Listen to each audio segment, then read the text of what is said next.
하나님 우리 아버지와 주 예수 그리스도께서 은총과 평화를 여러분에게 내려주시기를 빕니다. 오늘 예레미야의 본문은 예언자로서의 소명을 확인하고 더 나아가 그것을 명백히 했던 그 경험들을 기술하고 있는 주제의 단원으로 이 자료가 예레미야 자신의 회고록에서 그 출처를 두고 있습니다. 예레미야의 소명의 특징은 자신이 태어나기 전부터 예언자의 직책으로 예정되어 있었다는 것을 자각했음에도 그의 계속된 불순종과 그에 대해 도움을 주시겠다는 약속, 그리고 하나님의 말씀이 그의 입에 담긴다는 것입니다. 예레미야는 이스라엘의 진정한 민족주의자였으며 유다의 운명이 마치 저녁 무렵에 지는 태양처럼 역사의 지평선으로 사라져가는 것을 지켜보면서 그 누구보다도 나라를 사랑했기에 끝없는 눈물 속에서 괴로워했던 유다의 한 시민이었습니다. 그가 자신의 민족을 위해 신탁 활동을 이어갈 수 있었던 결정적인 것은 본문 마지막에서 이를 확인할 수 있습니다. 10절의 말씀입니다. 보라, 내가 오늘 너를 여러 나라와 여러 왕국 위에 세워 내가 그것을 뽑고 파괴하며 파멸하고 넘어뜨리며 건설하고 심게 하였느니라 하시니라. 이는 민족을 향한 예언자로서 갖는 건의와 관련된 진술입니다.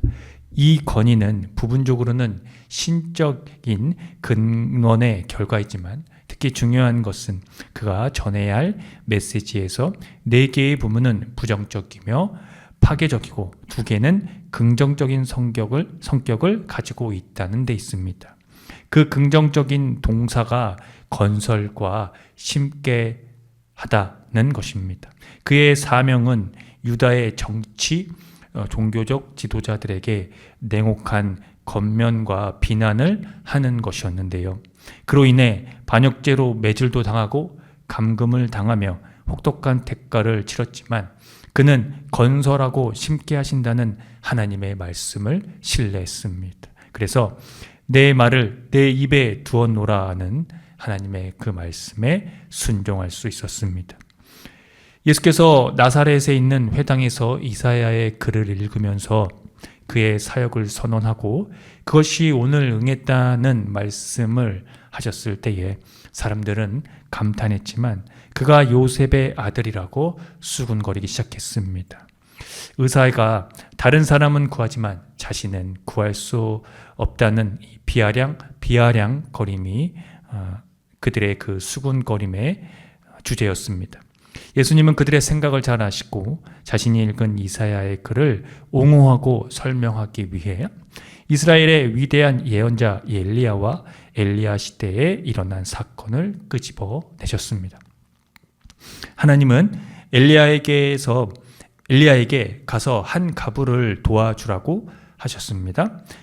그녀는 이스라엘의 사람이 아니었습니다. 또 엘리사는 군인인 어느 나병 환자를 치료한 역사가 있는데요. 그런데 그에게서 치료를 받은 사령관은 적군의 사령관이었다는 겁니다. 회당에 모인 사람들이 이 말씀을 듣고는 모두 화가 났습니다. 이스라엘의 하나님이 엉뚱한 사람들을 구하고 계셨다는 것이 이유였습니다. 왜냐하면 그들은 하나님이 이스라엘을 이방 원수에게서 해방해 주시기만을 기다리고 있었기 때문입니다. 당시 유대교 문헌에서도 확인할 수 있듯이 그들은 하나님이 사악한 열방을 저주하고 그들에게 진노와 파멸을 퍼부을 것이라는 열망에 사로잡혀 있었습니다. 그런데 오히려 예수께서는 위대한 예언자들이 활약할 때 그 혜택을 누린 이들은 이스라엘이 아니라 이방인 뿐이었다고 지적을 한 것입니다. 예수께서는 이스라엘에게는 은혜를 내리고 나머지 모든 사람들에게는 모진 심판을 내리는 대신에 열방을 포함한 모든 사람을 위한 하나님의 은혜를 말씀하신 것이죠. 이것이 건설하고 심게 하였다는 것의 실체가 아니겠습니까?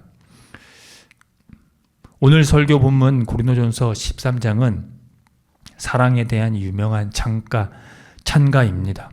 찬가의 이 결론은 다음과 같은데요. 그런즉 믿음, 소망, 사랑 이 세 가지는 항상 있을 것인데 그 중에 제일은 사랑이라 그것입니다. 여기서 이 성서 기자는 13장에 앞서 은사 문제에 대한 설명을 계속 이어왔습니다. 여기 13장에서 사랑에 대한 설명을 거론한 이유가 있었다는 것이죠. 마치 그 은사 문제의 해결에 대한 그 종지부를 찍는 듯한 내용을 확인시키기 위해서 이 사랑이라는 이 찬가의 내용을 거론한 거라는 겁니다. 고린도 교회는 영적 은사라고 부르는 것들에 관심이 많았습니다. 이런 은사를 가진 사람들은 영적인 사람으로 지켜 세우기까지 했습니다. 그래서 이런 은사를 갖지 못했거나 더 열등한 은사를 소유한 사람들보다 더 높은 수준에 있다고 생각한 겁니다. 결국은 은사를 가진 자들이 서로 치열하게 경쟁했고 그것을 가졌다는 이유로 자만하는 이들도 있었습니다.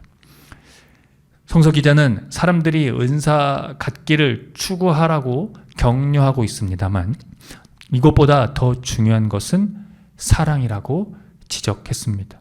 사랑이 없는 은사는 그것을 소유한 사람이라고 할지라도 많은 은사, 누구보다도 뛰어난 어떤 은사, 그들이 그렇게 지켜세웠던 그런 은사를 소유한 사람이라고 할지라도 아무런 의미가 없기 때문입니다. 그래서 사람의 모든 말과 전사의 말을 할 수 있고 예언하는 능력이 있고 모든 비밀과 지식이 있고 또 산을 옮길 만한 믿음을 가지고 있어도 또 모든 재산을 남에게 나누어 주고 남을 위하여 불 속에 뛰어든다 하더라도 사랑이 없으면 아무 소용이 없다고 한 것입니다.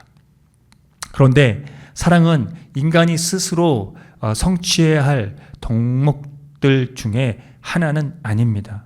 왜냐하면 사랑은 교회 안에서 그리스도 자신의 현존을 의미하기 때문입니다. 즉 사랑은 하나님 자신의 속성입니다.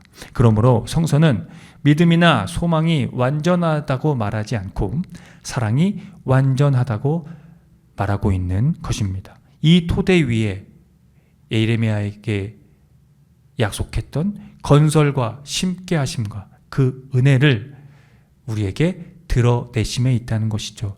그것에 대한 그 실체가 드러남에 있어서 바로 하나님 자신의 본질적인 활동이 우리에게 나타난 그 사랑에서 또 이스라엘 예언자들의 활동을 만나고 예언의 성취로 오신 예수 그리스도를 만나고 완전하다는 의미에서 가장 큰 은사인 사랑을 여러분들이 만나게 되기를 기원합니다. 그때에 하나님이 우리를 아신 것 같이 우리도 온전히 알게 될 것입니다.